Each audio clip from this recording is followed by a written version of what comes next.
Muy buenos días, les quiero dar la más cordial bienvenida a esta nueva edición de nuestro ciclo sobre transformación digital organizado por Finisterre Online. Bueno, hoy día vamos a hablar de un tema muy contingente, cómo esta transformación digital está impactando en el mundo del trabajo, y como siempre esta conversación va a ser conducida por la destacada periodista Ana Josefa Silva, quien hoy entrevista a un invitado que tiene una amplia trayectoria en esta materia.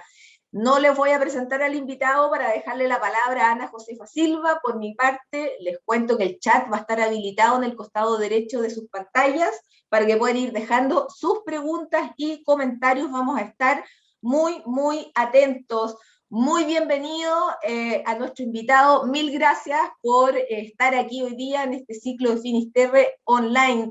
Querida Najo, estoy habilitando tu micrófono. Listo, ya. Gracias, Lore. Sí, tenemos un espléndido invitado para este tema. Cristian Duarte, bienvenido, muchas gracias por estar acá. Como ustedes estaban leyendo ahí, él es director de la Bolsa Nacional de Empleo y me parece la persona más adecuada para hablar de esto que nos ocupa, que es la transformación digital en el mundo del trabajo, que es algo que ha estado sucediendo, que sigue sucediendo y seguirá sucediendo. Pero Cristian, bienvenido, muchas gracias. Cristian, eres abogado, has estudiado harto, tienes mucha formación, pero ¿qué te parece que partamos, que nos expliques? Porque decíamos, esto del Ministerio del Trabajo, la Bolsa Nacional de Empleo, ¿qué es exactamente? ¿A qué se dedica? ¿Qué es esta Bolsa Nacional del Empleo? Bien, bueno, muchas gracias por la invitación. Realmente me siento honrado de contar, invitando a participar en estos diálogos. Me parece que el diálogo es súper importante y necesario. Así que, y hablar del empleo es el tema que nosotros nos mueve todos los días. Y es importante primero conocer qué es la Bolsa Nacional de Empleo, que es para nosotros el portal que emplea Chile. Es un portal que está a disposición de todos los chilenos. Quiero mostrar acá. Si ¿Ya? me tienes que dejar compartir acá. Compartir pantalla. Sí, no. ¿Lore? Sí, está habilitado. Está habilitado, ya, ahí está. Entonces, ¿me dicen si se ve? Sí, perfecto. Bueno, el portal bne.cl es un portal del Ministerio del Trabajo creado el año 2011, cuyo objetivo inicial era servir para certificar la búsqueda efectiva de empleo de las personas que se acogen al Fondo de Cesantía Solidario del Fondo de Cesantía. Una persona que hace trabajo, y para acceder al Fondo de Cesantía Solidaria que complementa lo que le puede dar su cuenta individual, a veces las personas tienen saldo muy bajo, entonces se les ofrece un complemento, y si la persona lo acepta, un requisito es que se registre en la Bolsa Nacional de Empleo y que postule a las ofertas que la Bolsa Nacional de Empleo le va a enviar, hace un matching laboral y le dice, esta oferta es para tal persona, postule. Si usted postula, entonces está cumpliendo con el requisito mínimo para seguir recibiendo los pagos por el subsidio de cesantía con cargo al Fondo de Cesantía Solidaria. Esa es la génesis de la BNE, y primero era un portal como de oportunidades laborales, y después se generó un portal de empleos que ha tenido una evolución en el tiempo, y yo les voy a contar un poco de qué lugar estamos hoy día y qué es lo que nos motiva para seguir adelante. Y coincide con el tema digital, porque agarró mucho vuelo a propósito de la pandemia y del tema del empleo, que es lo que se está viendo ahora como un desafío muy grande para todos. La Bolsa Nacional de Empleo es un portal gratuito de oferta y búsqueda laboral que otorga a los postulantes la posibilidad de encontrar empleo de forma ágil y directa. Adicionalmente, les permite acceder al Fondo de Cesantía Solidario, como yo les comentaba. ¿Qué servicio ofrece? Publicación de ofertas totalmente gratuitas para cualquier empleador. No es necesario ser persona jurídica, no hay contratos ni condiciones especiales y no hay límite de publicaciones. Nosotros, eso sí, hacemos una revisión previa de las ofertas de tal manera que cumplan con la ley, que no sean discriminatorias, que no haya una estafa. Igual a veces se nos pasan y tenemos que estar revisando y sacando ofertas que podrían intentar enriquecerse injustamente con las personas que están buscando un empleo. Acá.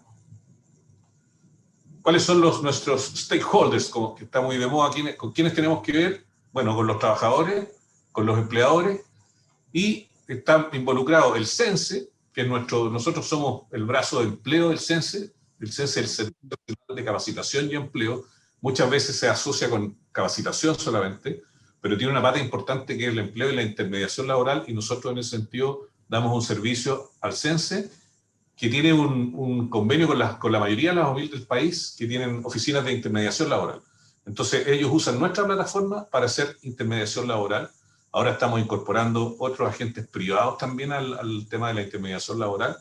Estamos relacionados con Chile Valora, que certifica competencias laborales en distintos sectores, con el IPS, con la AFC, la Superintendencia de Pensiones, y obviamente el Ministerio del Trabajo, que tiene la coordinación ministerial. Entonces ese es un poco el contexto donde se ubica la Bolsa Nacional de Empleo. Ya, correcto. ¿Cuáles son nuestros usuarios? 130.000 usuarios por mes aproximadamente. Esto varía, ha llegado a 500.000, en promedio debe ser 130.000. 300.000 visitas por mes, 3,5 millones de personas inscritas, 71.000 empresas. Ahí están las nacionalidades principales. Hay muchas personas de Venezuela, de Haití, de Colombia y de Perú. Esas son las principales nacionalidades, porque además las personas se pueden registrar sin tener un RUT, sino que con el pasaporte, para efectos de la Bolsa Nacional de Empleo. Tiene múltiples herramientas, como les decía, el matching laboral, tiene más de 30 filtros para que pueda encontrar el sistema a la persona de acuerdo a la oferta que está poniendo un empleador. También da la posibilidad de buscar candidatos dentro de la plataforma. O sea, una empresa puede meterse y buscar candidatos con determinadas características, y después contactarlo para ver si a esa persona le interesa postular a esa oferta. Yeah.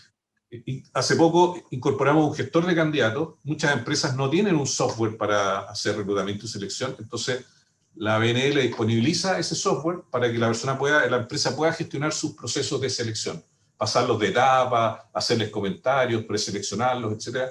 Entonces, esa herramienta gratuita también está disponible para las empresas.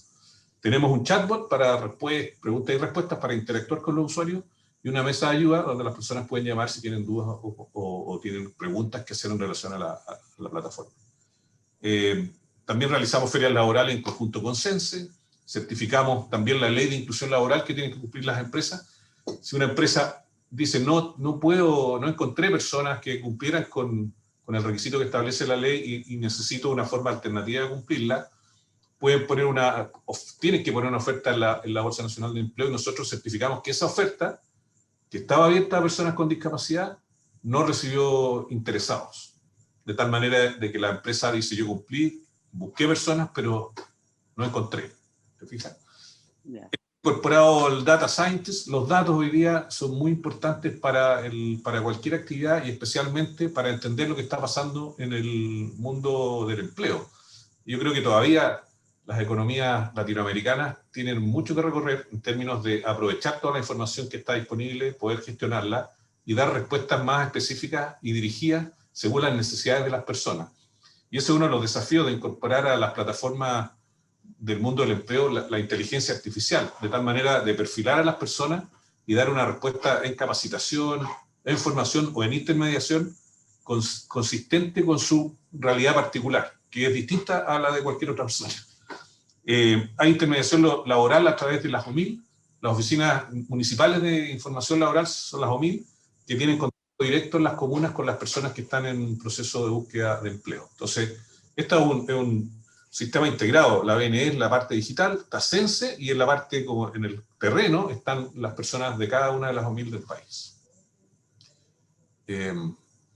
También hace poco implementamos el acceso con clave única en muchas plataformas del gobierno, y el año pasado nos integramos con otros portales como Laborum, Chile Trabajo, Trabajando, de tal manera que las ofertas de estos portales las republicamos nosotros, de tal manera que tengamos una oferta mucho más amplia. No solo la nuestra, que hoy día son del orden de 12.000 ofertas, sino que hoy día además contamos con más de 50.000 ofertas que nos envían los otros portales a nuestro sitio. También realizamos webinars, hemos lanzado campañas de diagnóstico de currículum. Tú puedes subir tu currículum y te dice si está bien, regular o mal, qué cosas tiene que mejorar. Participamos en actividades relacionadas con el empleo en distintos sectores.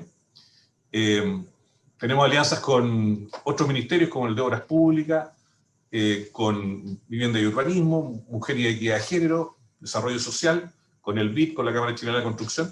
Por ejemplo, una de esas iniciativas público-privadas es la creación del portal Mujeres en Obra, que lo que pretende es invitar, motivar e incentivar la participación de la mujer en ese rubro, que debe tener del orden del 7-8% de mujeres. Y lo que le interesa a la Cámara Chilena de la Construcción y a las empresas es que las mujeres se motiven, se entusiasmen y participen y postulen al sector de la construcción. Y por eso en ese portal las mujeres pueden no solamente postular a ofertas para el mundo de la construcción, sino que también pueden buscar oportunidades de capacitación, testimonios de otras personas, en el fondo oportunidades que les permitan ingresar a ese rubro, que en otros países tiene una participación mucho mayor de mujeres. También creamos un portal para la construcción en conjunto con la Cámara Chilena de Construcción que se llama Trabajos en Obra, donde las personas de ese rubro se pueden registrar para que las empresas los busquen.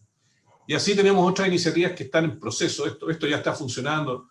Vamos a hacer un portal para la región de Antofagasta destinado a la minería. Estamos hablando con el Ministerio de Agricultura para hacer cosas con el agro y apoyar la escasez de empleo de mano de obra que están teniendo frente a la cosecha que se aproxima.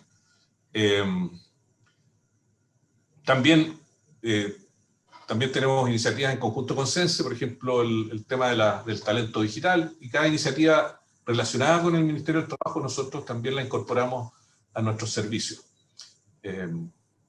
Y los números de la ABNE, y hablando un poco de lo que está pasando en el mercado en este minuto, el comportamiento de las ofertas y vacantes habla más o menos de lo que está ocurriendo en la economía. Nosotros somos una parte, no representamos el todo, pero sí en general el movimiento de nuestro portal va muy relacionado con lo que está pasando en el resto de la economía y coincide con los números del INE o con los estudios del Centro de Datos de la Universidad Católica.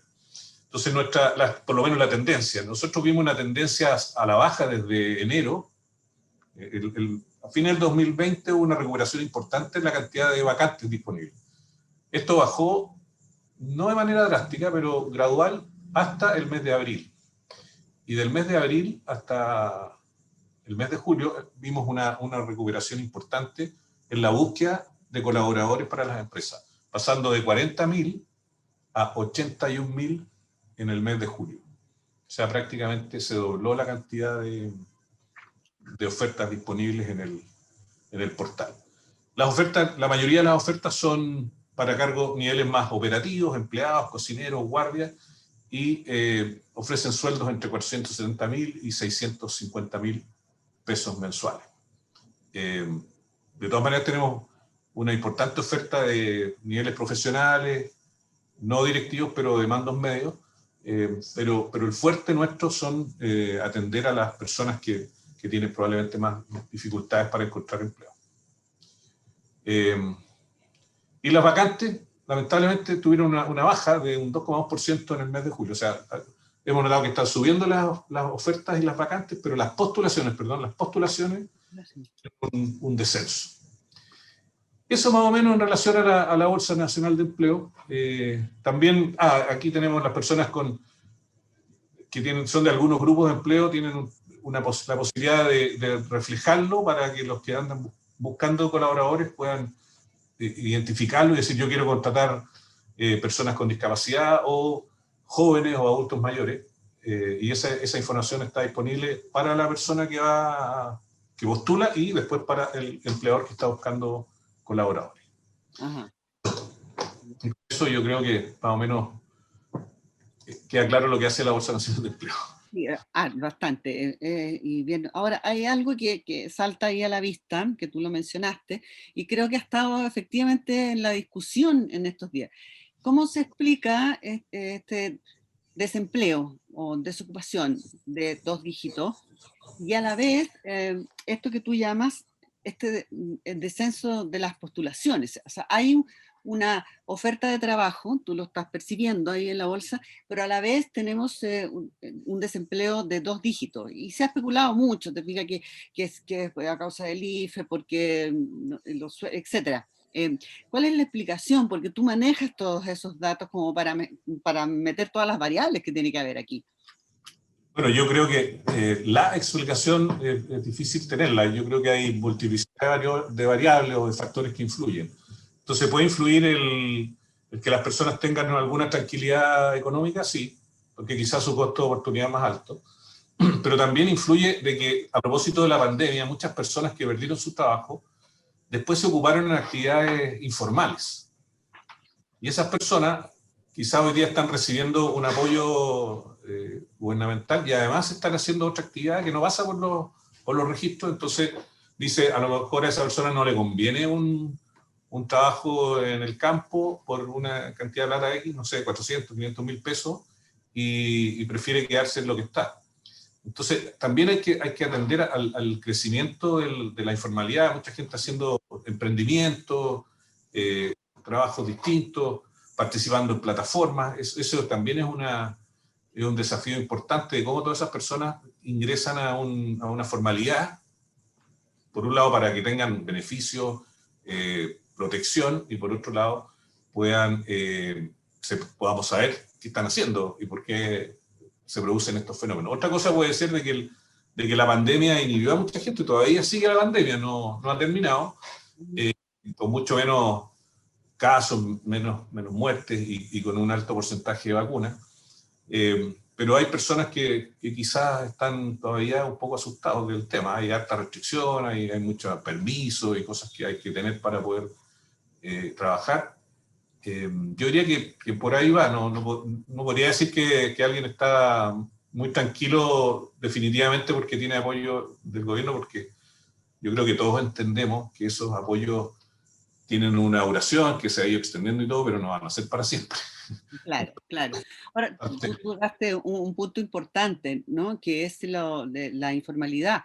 De hecho, creo que uno de los problemas de la estructura del trabajo en nuestro país lo ha sido siempre, este tema de la informalidad, y que uno de los, creo que los desafíos a lograr, ¿no es cierto?, es que se llegue a la formalización. ¿Por qué? Porque precisamente esto impacta en las pensiones, impacta en el tema de salud también, porque son personas que no están ni cotizando, personas que tampoco están entregando impuestos, por ejemplo, no están aportando al fisco. Entonces, ese problema de informalidad que siempre ha existido, aparentemente me estoy tomando de uno de los temas que tú mencionas, pareciera que está siendo más fuerte actualmente.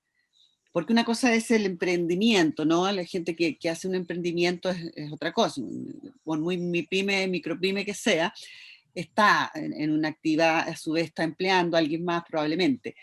Pero estos casos de informalidad es preocupante, ¿no? Claro que afectan. Y bueno, y otro tema relacionado con esto está el tema de que hubo una disminución importante en la participación de la mujer en la fuerza laboral y aumentó más el desempleo de las mujeres que de los hombres.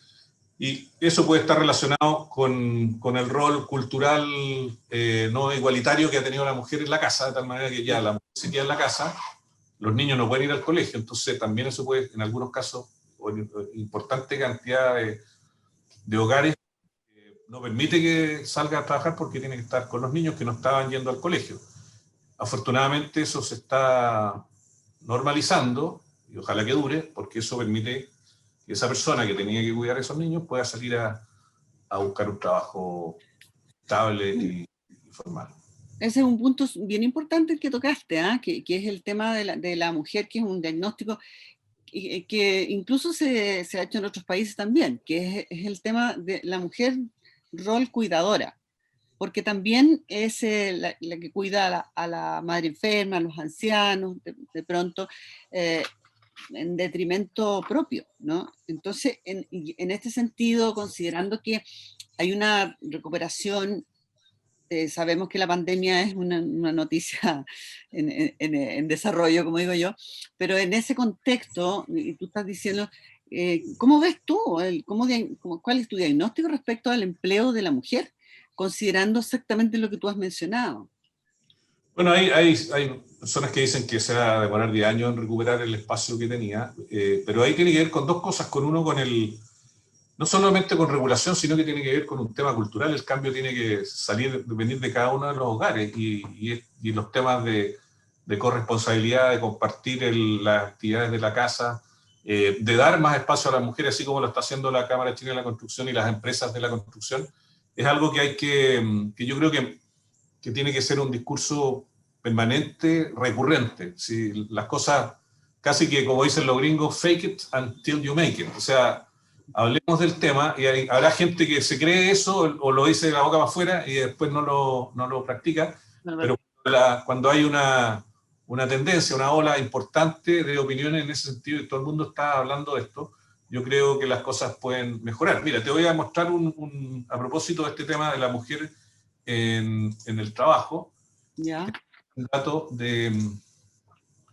esto es un estudio que hizo el BID ahora recientemente en 5 países, tomó Brasil, Colombia, Argentina, Chile y México. Analizó un montón de temas y variables relacionadas con lo que pasó con la pandemia, con el teletrabajo, con las habilidades de las que probablemente vamos a hablar. Y hay un tema importante que no es solamente el tema de la mujer en el trabajo, sino que la mujer en aquellas actividades que están más relacionadas con la transformación digital, que son lo que se llaman las profesiones STEM, que son ciencia, tecnología, ingeniería y matemática. Según el estudio, en Latinoamérica, en esos 5 países, las mujeres representan el 41% del total de los trabajadores de las empresas. Esta en empresas, 500 empresas en 5 países, empresas pequeñas, medianas y grandes. Los hombres son el 59%. En promedio, el 32% del total de los empleados de la empresa posee títulos en STEM, o sea, en esta disciplina. Y apenas un tercio de ese 32% son mujeres. Es decir, además, la mujer tiene una oportunidad importante de meterse en esas que son actividades que tienen bastante futuro a propósito de los cambios que están ocurriendo en el mundo por las tecnologías disruptivas que nos están sorprendiendo, pero también de alguna manera poniendo algún grado de alerta sobre qué tengo que hacer para enfrentarme a esa nueva realidad. Bueno, ese es un gran punto, Cristian. ¿Qué tenemos que hacer? O sea, efectivamente estamos frente a tecnologías disruptivas. De hecho, de un día para otro, estoy pensando en el profesorado, cómo tuvo que transformarse, por ejemplo. Y bueno, mucha gente, ¿no?, tuvo que saber asumir manejar cierta tecnología. Pero hay más de fondo, ¿no? O sea, cuando hablas de tecnologías disruptivas, te refieres a mucho más porque estás mirando más hacia adelante, ¿no? Claro, bueno, este mismo estudio estudió qué tecnologías, qué países adoptaron las tecnologías, porque antes ya veníamos hablando de de la cuarta revolución industrial, que la transformación digital, bla, bla, era una realidad que venía y muchos estaban preocupados y otros no tanto, como esperando que viniera la ola, digamos. Claro, A propósito de la pandemia, para muchas empresas no quedó otra que meterse y subirse a este carro de las nuevas tecnologías. Mira lo que pasó. Chile fue el país que más, de estos 5 países, que más aumentó la adopción de todas las tecnologías relevadas, incluso de aquellas que no emergieron como relevantes en pandemia para otros países. O sea, hay algunas que no fueron relevantes y para Chile sí. El país duplicó absolutamente todos sus niveles iniciales, logrando un mínimo de 24% de adopción de impresión aditiva y sistemas de integración y del 50% en computación en la nube. O sea, computación en la nube fue la tecnología más adoptada, o sea, la que tuvo lejos mayor incorporación en todos los países, pero en Chile fue más alta que los demás países. Después viene la inteligencia artificial, las plataformas digitales, Internet de las cosas, ciberseguridad, realidad aumentada, todas estas tecnologías hoy día son una realidad que se está incorporando. Mucho más drástico fue a propósito de la pandemia en las empresas. Vamos a estar viendo cada día más. Los expertos dicen que toda industria, toda actividad tiene un Uber por ahí que está dando vuelta, que va a aparecer el Uber de tu industria. Entonces, es mejor que estés preparado como empresa y también es un desafío para los gobiernos de preparar a las personas para esa brecha digital que se está generando, porque esta nueva tecnología que se incorporan a las empresas exigen de las personas determinados conocimientos, habilidades, para poder desarrollar su actividad normalmente. Y hay números a veces bastante apocalípticos de lo que va a pasar, de que van a quedar muchas personas fuera de este mercado, porque no se van a haber capacitado o preparado para hacerlo. Y eso tiene hasta cierto grado algún nivel nadie lo puede decir a ciencia cierta cuántos son. Por ejemplo, el World Economic Forum, que incorpora un estudio que se llama The Future of Jobs, el futuro de los trabajos,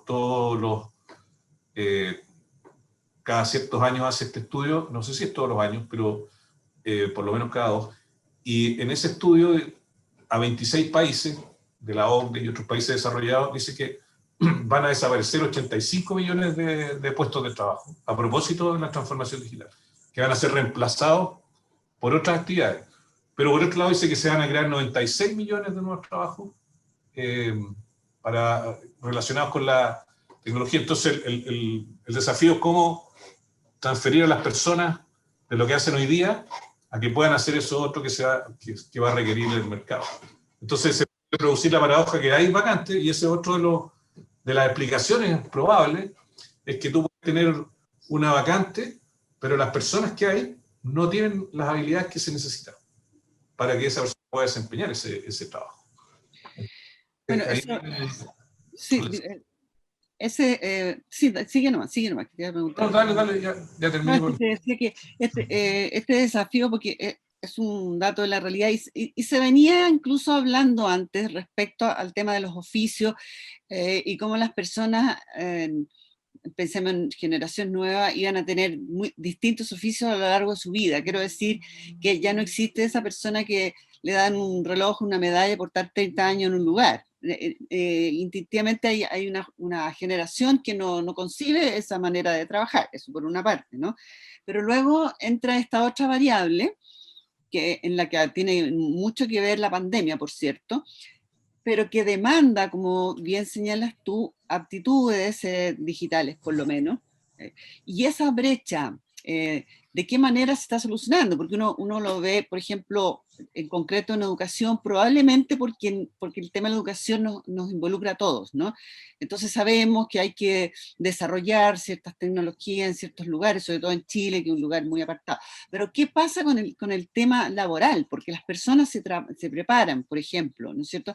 Se preparan en organismos técnicos o en universidades, y luego está esta misma institución en que estás tú, que es del Estado, que está preocupado viendo el empleo. ¿Qué es lo que habría que hacer para que se produjera, se saltara esta brecha digital y estos empleos que van a desaparecer, se entienda que tenga que uno evolucionar hacia ese otro lado? Bueno, lo que hay que hacer es poner el tema en la discusión. Que yo creo que son importantes los temas del corto plazo, como los temas de ingresos, de salir de la crisis, pero hablando de mediano y largo plazo, es clave que todos los sectores involucrados tengan conversaciones y tomen decisiones, porque esto no se hace necesariamente solo, ¿te fijas? O sea, claro, el mercado puede orientar a las personas, pero hay muchas que, sobre todo las personas con menos información o menos educación, se pueden ver atrapadas en una realidad en la cual no se pueden desarrollar adecuadamente. Y esa es como labor de los que estamos un poco más involucrados y en cargos directivos, por supuesto, los gobiernos y los políticos, de tal manera de generar espacios para, por ejemplo, capacitar a las personas que adquieran habilidades digitales, que la educación sea consistente con lo que está exigiendo el mundo, la economía, los mercados, porque no es raro encontrar profesionales egresados de carreras recientemente y que han tenido muy poco formación en estos temas. O sea, el cambio ha sido mucho más lento en la educación superior, incluso en los colegios, muy lento en relación a lo que está ocurriendo. Que no es solamente poner Zoom para hacer las clases, que eso es absolutamente necesario a propósito del confinamiento que tuvimos que enfrentar, pero tiene que ver con un cambio cultural. O sea, la preparación de las personas no es solamente vamos a poner esta tecnología, sino que cómo están mirando este mundo, que valora ahí, como estamos viendo, las habilidades de resolución de problemas, habilidades sistemáticas, no tanto la habilidad, antes era muy valoraba la habilidad de memorizar cosas. Claro. Entonces, en la universidad tú te sabías de memoria, en mi caso que estudié Derecho, Sí. el código, y te sacabas muy buena nota. Pero hoy día está, el tema es la capacidad de aprendizaje, que es la capacidad más importante, que las personas puedan aprender, como decías tú, lo que aprendí hace 3 años va quedando obsoleto y tengo que aprender otra cosa, y a veces totalmente distinta a lo que yo aprendí. Las cosas no van a servir para siempre, los conocimientos y habilidades. Por lo tanto, tengo que estar frecuentemente desarrollándolas. Por eso que las habilidades sistemáticas, habilidades de proceso, habilidades sociales y capacidades cognitivas. Por un lado están las habilidades duras y las blandas. Las blandas son aquellas socioemocionales para conectarte con otros, trabajar colaborativamente, desarrollar la creatividad, la innovación, la agilidad. Hoy día se habla mucho de las metodologías ágiles también. Un altísimo porcentaje de los directivos de empresas que creen que es necesario incorporar las metodologías ágiles a la forma de trabajar. Y eso requiere...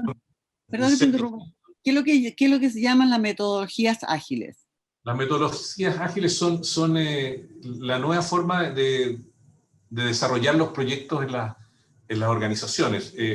Tiene un sistema mucho más rápido de sacar productos mínimos viables, que se llaman, de probar los productos y después, con el feedback, adaptarlos rápidamente. Antes las cosas eran como tú hacías un proyecto, por ejemplo, de tecnología, y el proyecto se escribía hasta las últimas comas y después te sentabas a esperar 3, 6 meses, y si habían cosas que no te gustaban, bueno, eso es lo que habías pensado hace 6 meses. Pero en las metodologías ágiles te dan la posibilidad de ir haciendo cambios sobre la marcha, porque si no, el resultado se puede demorar mucho y ser inadecuado para lo que se está viviendo. Entonces, se habla del Scrum, de los sprints, que son formas de trabajar con equipos que tienen menos jerarquía, son células de trabajo que interactúan, que incluso pueden tomar decisiones bastante independientes, y esa metodología y ese cambio es una cuestión cultural, pasar de la organización piramidal, muy jerárquica, a una organización celular, o de distintas células que interactúan y que tienen bastante independencia. Entonces es una manera muy distinta de hacer el trabajo, pero hay hartas empresas que ya lo están incorporando, no a nivel tan intenso, pero se nota que eso está ocurriendo en la economía, y en Chile también. Sí, te iba a preguntar por eso, según tú observas, hay empresas que ya están incorporando.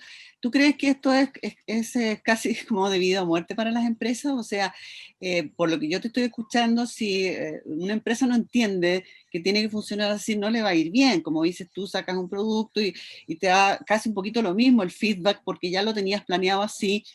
En cambio, este nuevo sistema tú inmediatamente puedes corregir de acuerdo a cómo se te produce la demanda, etcétera. O sea, creo es imperativo que las empresas funcionen de ese modo.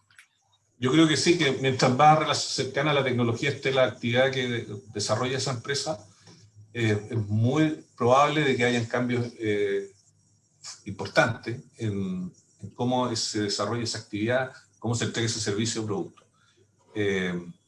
Por lo tanto, sí, yo creo que es clave. Y además que hoy día antes decían que el pez grande se comía al pez chico. Hoy día se dice que el pez rápido se come al pez lento.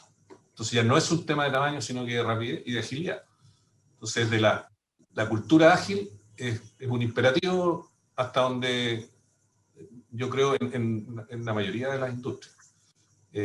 Lo otro es que también se dice que las cosas nunca fueron tan rápidas como son hoy, y nunca van a ser tan lentas. O sea, la velocidad solamente va a aumentar. Y eso es un poco de repente angustiante, pero es lo que está pasando. Sí, aquí estoy leyendo que Eduardo Águila dice, el design thinking es clave, dice es la reina de las metodologías ágiles, dice. Así es, exacto, efectivamente. El design Es thinking. una manera de pensar distinta, entonces mucho más abierta a la creatividad. Las empresas antiguamente, en las que yo empecé a trabajar cuando inicié mi vida profesional hace algunos años, estaban en el negocio y que dependían a veces del tamaño, del capital, no se movían, podían estar ahí mucho más y no veían, iban obviamente incorporando cosas, haciendo cambios, mejorando. La mejora continua ya tiene varias décadas. Pero no eran estos cambios de la naturaleza y de la disrupción que tienen hoy día. De hecho, en Alemania se creó, no sé si un comité, un ministerio de la disrupción, o sea, gente que está mirando el tema de la disrupción, porque desde el punto de vista de los gobiernos, es el impacto que va a generar en los ciudadanos, porque una cosa es lo que le pasa a una empresa y otra es lo que le pasa a un país, ¿te fijas? En cómo las personas... Igual está relacionado en el fondo porque decíamos recién, o sea, un Estado tiene que estar preocupado de que las empresas, las personas generen crecimiento, porque no hay otra manera de que el Estado pueda amparar a quienes no están en condiciones de hacerlo, digamos. O sea, lo que se habla siempre, ¿no? Porque el problema del empleo que estábamos hablando tiene que ver con eso, que se necesita el empleo para generar crecimiento, ¿no? Entonces es interesante que un país desarrollado estén preocupados a esos niveles, tener como un ministerio de disrupción. O sea, es una realidad que, fíjate que la estamos nombrando acá, no sé si todo el mundo está hablando de esto, ¿no? Bueno, aquí tengo otros datos que tienen que ver con el teletrabajo, porque también una de las preguntas que más se hacen las personas, sí. Todos tenemos la duda, bueno, este teletrabajo que demostró a muchas organizaciones de que las cosas se podían hacer a distancia, incluso en algunos casos podían ser mejores, ¿se va a mantener o vamos a volver 100% al teletrabajo a tiempo completo? Entonces, aquí se encuestó a los países, a estas 500 empresas, y en Chile un 70% de las empresas en pandemia estuvo con teletrabajo y un 58% dice que va a seguir con teletrabajo a tiempo completo. No toda la empresa, pero va a tener teletrabajo a tiempo completo. Claro. Y hay un 62% que post pandemia va a tener una combinación de presencial y trabajo. Si te fijas, aquí Chile fue el país que en mayor porcentaje las empresas encuestadas utilizaron el teletrabajo. Un 70% de esas empresas hicieron teletrabajo a tiempo completo. Claro, aquí depende de las restricciones, de que algunas cuarentenas duraron más que en otros países. En Brasil no fue tan drástico la cuarentena. Pero también demostró que hizo que muchas compañías se metieran en la tecnología. De hecho, como dice, se dobló. O sea, probablemente empresas que no iban a estar en la opción rápida de tecnologías digitales lo hicieron por necesidad. Claro. Entonces, lo que hay que tener presente es esto. La cultura va a cambiar, quieras o no. No está basada en tu habilidad para simplemente cambiar, está basada en tu habilidad para cambiar más rápido que tu competencia, cliente y negocio. Eso mirado desde el punto de vista de la empresa. Buena esa imagen, Sí. Cristian, porque me acuerdo del zapatófono de Agente 86. Sí. Es una, ¿sí o no?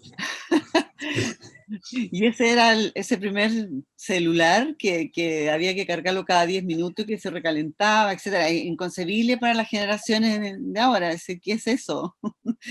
Ese es un comunicación, no, una cosa antigua. Y efectivamente esas comunicaciones han ido variando a una velocidad impresionante. Ahora, a partir de esto que tú estás mostrando y cómo han reaccionado las empresas, lo que aparentemente está pasando o estaría pasando es que va a permanecer una forma híbrida de trabajo, ¿no?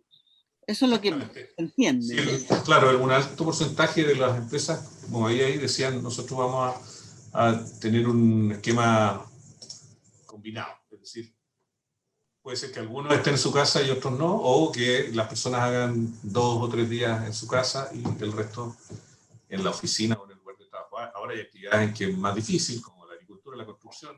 Que no... Eso te iba a comentar, o sea, hay algunos oficios, trabajos que tienen que ser presenciales, ¿no? Naturalmente. Algunas actividades que no se pueden hacer a distancia. Obviamente en servicios profesionales, banca, finanzas, incluso, bueno, en minería hoy día hay operaciones que se manejan absolutamente de Santiago, porque tienen, a propósito de estas tecnologías disruptivas, también están apareciendo los robots, Sí. que son autónomos. O sea, el auto autónomo ya existe, una realidad. El problema es cómo regula eso, porque ¿a quién le echan la culpa si el auto autónomo atropella a una persona? ¿O a quién hace responsable? Entonces, hay una serie de dilemas éticos relacionados con, bueno, con las tecnologías, con los datos, con la protección de los datos de las personas, que van con una legislación o con un abordaje que es posterior a lo que va ocurriendo. O sea, va mucho más rápido el cambio tecnológico que la regulación de estas cosas. ¿Cuánto tiempo se demoró en Chile, por lo menos, en poner un impuesto a los servicios de entretenimiento online? Claro. Entonces ahí hay una pregunta interesante, pero hay una serie de tecnologías que ya permiten hacer cosas de manera autónoma, ni siquiera remota, no es solamente que yo manejo ¿cómo se llama? Zoom, El camión, no solo lo manejo, sino que el camión decide qué cosas hacer, porque es autónomo. Mira, acá hay una pregunta, Nelson Gorbá, dice, ¿cuáles son para ti las competencias laborales más relevantes post pandemia? Bueno, yo creo que la más relevante, diría yo, es la capacidad de trabajar colaborativamente. O sea, el poder integrarme con otros, y esto se hizo más necesario porque como no tenía la cercanía física, requería que las personas tuvieran una actitud más proactiva de colaborar con otros, la capacidad de ser autónomo, es decir, que no te tengo que estar mirando ahí para ver si estás haciendo tu trabajo, que era como una cosa cultural. Al ojo, digamos, engorda el ganado, ¿no es cierto? Sí. Y entonces eso ha puesto una exigencia adicional, que las personas sean autónomas, que trabajen en equipo, sean colaborativos, que sean innovadores, porque la innovación también es una habilidad que va a ser muy necesaria. Yo diría que esas tres. Estar abierta a las innovaciones, porque las innovaciones son como las oportunidades, pasan por delante de los ojos de uno siempre. Pasa que estar como alerta. Eso Bueno, es la otra, perdón, la flexibilidad. O sea, flexibilidad porque las cosas cambian y van a seguir cambiando. Entonces, si somos rígidos en nuestra manera de relacionarnos a nivel laboral y no somos flexibles, de que mañana, oye, ahora trabajamos en la casa, se cambian las operaciones, usamos una nueva tecnología, cambiamos la metodología de trabajo, queremos cambiar la cultura, y esas cosas no son fáciles porque yo creo que el ser humano también tiene un apego a la estabilidad, quiere que las cosas sean predecibles.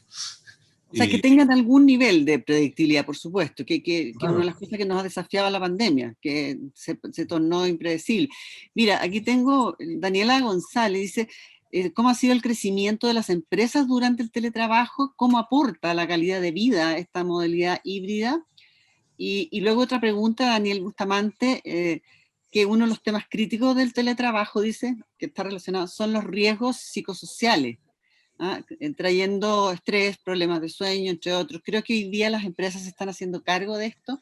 Son preguntas relacionadas, ¿no?, con el teletrabajo. O sea, sí, mira, yo creo que el teletrabajo, obviamente que tiene su... Yo no estoy diciendo que... No estoy defendiendo el teletrabajo, digo que es la realidad que se ha dado. Y tiene, obviamente, esos riesgos de que las personas declaran haber trabajado más horas, más conectadas, con un nivel de estrés más alto. Por eso que a lo mejor la combinación puede ser buena, porque también creo que como seres humanos parte del trabajo es la cosa social, que no es de ir a entretenerse o a divertirse, pero sí de que trabajo con otro y me siento más humano cuando estoy en contacto. Pero yo creo que esos son los riesgos, o que las personas no tengan derecho a desconexión. Por eso que la ley establece el derecho a desconexión y también que se le entreguen las herramientas adecuadas, porque no todas las personas tienen las mismas condiciones físicas en su casa o donde vivan. Algunos tienen espacio y otros no, quizás tienen niños, adultos mayores, no sé. Es muy difícil generalizar, por eso que también tiene que ser una relación en que haya un acuerdo entre el empleador y el trabajador. Había otra pregunta que... Sí, acá dice, Rubén dice, dentro de las metodologías ágiles como Scrum, Design Sprint, más asociadas a tecnologías, ¿en qué industria o servicios ves factible incorporar el Design Thinking en Chile? ¿Habrá una mejor aceptación en los servicios o en lo productivo? Bueno, yo creo que hoy día todos los ejecutivos de empresas están abriendo su mente y su mirada a todo este tipo de metodologías, porque de partida todos los que tengan que pensar en nuevas tecnologías o cambios tecnológicos que van a afectar su negocio, ese es un tema, ya sé que va a afectar mi negocio. Otro es cómo incorporo esa tecnología, porque no es solamente comprar la máquina, es cómo mi equipo, cómo las personas de la organización se adaptan a esta nueva realidad, cómo manejan esa tecnología. La tecnología no se maneja sola, o Sí. sea, inteligencia artificial y machine learning y todas esas cosas, pero tienen que haber personas que son las que gestionan estas tecnologías. Y por lo tanto, por eso digo que la transformación digital no es solamente tecnológica, sino que tiene un alto componente cultural. Y eso es algo que tienen que, yo creo que en cualquier industria están preocupados. Incluso, por ejemplo, en la agricultura, que es muy manual, también ahí se está desarrollando tecnología muy interesante. Yo la otra vez veía como una especie de tractor que llevaba celulares y que iba identificando cada planta de un huerto y determinaba la cantidad de agua que requería cada una de las plantas, de tal manera que los productos quedan absolutamente estándar. O sea, le falta, lo detectaba con sensor, porque también una cosa importante estas tecnologías son estos sensores que pueden identificar personas, identificar animales, que cuentan, que son para fines estadísticos fantásticos, que pueden informar sobre el cambio de las aguas, etcétera, millones de cosas en medicina. Eh, entonces hay cosas que ni nos imaginamos, pero que ya están pasando. Entonces yo pienso que no hay una industria que pueda decir yo, en realidad a mí no me va a pasar nada. Puede que algunas sean más afectadas que otras, pero a todos les va a llegar de alguna forma una manera distinta de hacer su negocio. O sea, de reconvertirse, cuando hay un tema de reconversión de por medio. Tú Exacto. mencionaste algo que la ley establece un derecho a desconexión y a que las personas tengan herramientas adecuadas. Ahora, como buen abogado, tú también dices que esto uno lo ve, la ley siempre llega un poco después, ¿no? Y luego la fiscalización de esto, ¿no? Que es otra complejidad al respecto. No sé si ustedes tienen como una herramienta para medir aquello o están conectados, así como están en línea con montones de otras áreas que tienen que ver con esto, se han metido en eso, porque es un gran tema que se va a seguir produciendo.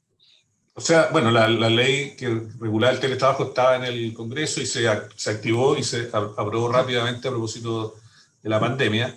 Y yo diría que el impacto, los efectos un poco de lo que conversamos hoy día no se conocen tanto. Yo creo que la fiscalización hoy día sigue siendo como ha sido tradicionalmente a través de la Dirección del Trabajo. O sea, ahí está la ley, están las normativas que tienen que cumplir empleadores y trabajadores y entonces se fiscaliza. Obviamente es difícil fiscalizar a una empresa que tiene personas en, no sé, en 50 lugares distintos. Claro. Entonces debe operar eso mucho a través de la denuncia a las personas, que dice, oye, mi empleador me obligó a trabajar en teletrabajo. Y eso no se puede hacer. Si yo tenía un contrato antes de la pandemia sin teletrabajo, yo puedo decidir si quiero ir al teletrabajo o no. Incluso hay un derecho no me acuerdo el plazo, a echarse para atrás y volver a lo anterior. Ahora, distinto son los nuevos contratos en que se puede pactar eso desde el primer minuto, pero ahí hay ciertas exigencias que tiene que cumplir, o sea, que asegurar la salud de la persona, que tenga las condiciones de trabajo, que tenga la conexión, los equipamientos necesarios para que pueda realizar su trabajo. Entonces, indudablemente que hay un desafío en fiscalización, y yo creo que pero se está haciendo de manera, diría yo, tradicional, no hay como porque tampoco te puedes meter en las conexiones entre privados, a saber que esta persona está haciendo trabajar de más. Pero yo creo que las personas tienen herramientas para dar a conocer cuando se producen abusos o no se está respetando íntegramente Mira, a propósito de esto mismo, Paloma de Valenzuela le pregunta, ¿cuál crees que serían las oportunidades de mejora de esta ley de teletrabajo, porque así como la tenemos, esto significa que la persona afectada tiene que hacer una denuncia, y ahí naturalmente hay una situación de desigualdad de poder, ¿no? Entonces una persona contra una empresa de pronto se la piensa antes de hacer una denuncia. Sí, bueno, yo pienso que obviamente que pueden haber medios digitales pero que no intervengan, como te digo, en las relaciones entre privados, porque también tú podrías decir, ¿por qué un ente externo viene y controla mi conexión si yo no lo he autorizado? Entonces yo pienso que hay que establecer protocolos, revisiones a las empresas para poder pesquisar ese tema.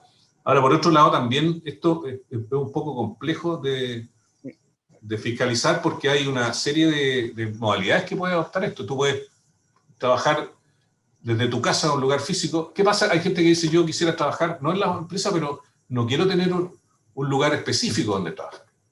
Mañana quiero trabajar en mi casa y pasado en la playa y después en otra parte. Esa es otra situación que complica las cosas. La empresa puede decir, voy a tener personas que son de Maipú, voy a tener un cowork en Maipú, ahora que estamos, Claro. tener otro en Ñuñoa para los que son de Ñuñoa, entonces, y van a trabajar en ese lugar. Hay un montón de modalidades distintas. Incluso en Estados Unidos hay empresas que no tienen oficinas en las personas, sino que hay oficinas que tú vas a ocupar y tienes que agendarla. Entonces, si yo quiero ir a la oficina mañana de 3 a 5, agendo la oficina, voy, está disponible, me reúno con otras personas o simplemente voy a trabajar. Y esas son modalidades súper flexibles que en el fondo la manera de controlar a las personas es a través de los resultados más que de la cantidad que dedican. Que están en el asiento. Mira, Claro, que está conectado, claro. entonces, con la cámara prendida. Claro, los niños en los colegios hacen mucho eso, que están conectados, de repente no están. Mira, Fernanda Donoso dice, ¿por qué hay ocupaciones en que sobran vacantes y faltan postulantes? Que lo tocamos así en términos generales. Y Paloma dice, por otro lado, ¿cuáles son las áreas de interés de los jóvenes? ¿Prefieren emprender que emplearse? Interesantes esas dos preguntas. Bueno, los jóvenes, aquí yo tenía un dato de los jóvenes, que decía que en su mayoría los jóvenes están abiertos a el 66% cree que la pandemia contribuyó a que en los próximos meses se adopten metodologías de innovación, y un 78% que se acelerará la adopción de una cultura digital y de teletrabajo.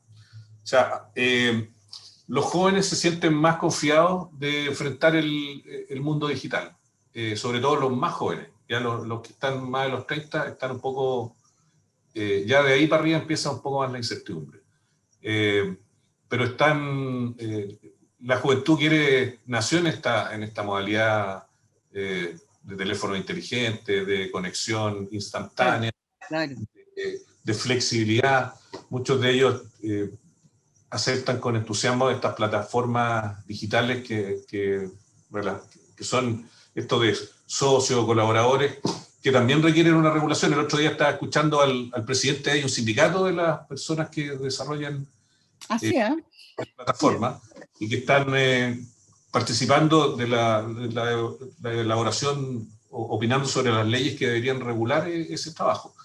Y la mayoría de ellos decía que ellos no quieren tener un empleador. O sea, que eso es lo que no les gusta de un contrato de trabajo tradicional que tiene un jefe, que lo que les gusta es que puede salir a trabajar cuando él quiera sin que nadie le diga que no, o nadie lo obligue. Entonces, la idea va por el lado de lo que decían ellos, de que haya una regulación que te asegure una previsión y seguridad en el trabajo, tener beneficios sociales, pero no convertirse en un trabajo directamente supervisado, que antes entendíamos bajo subordinación o dependencia. Ese es un contrato de trabajo. Entonces, claro. Y la otra figura eran los cargos como más ejecutivos, que eran sin sujeción a jornada de trabajo.